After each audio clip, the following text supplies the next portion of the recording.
May Mendoza update. Bulaga. Yan, no? Cute pang ni May, no?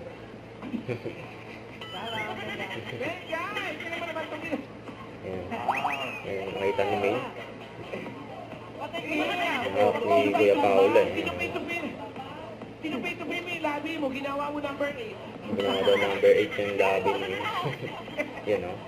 Ala, sana si Mayor. Ay, ito na nga, puntanin natin. Ang galing ni May, no? Galing ng letra.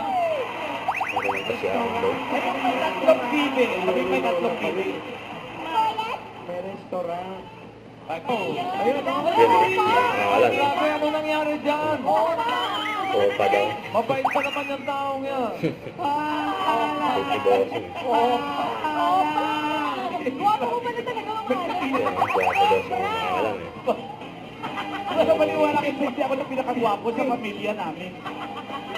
Imagine niyo Yan, yung mga naiwanan opa. doon. Ano? Si Bossing. Yan, no? Ano nga yung buong bossing sa ulo ko? Walang bowling.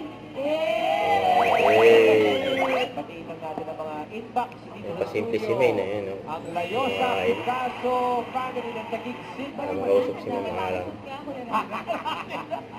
Takayoshi pa, nagkapanami ng banda ng Vegas. Congrats na nag-register ko bilang dyan sa Barangay 82 and 85, Zone 7, Tondo, Manila. Thank you po sa inyo na. Hit Bulaga. See you next time, Santos.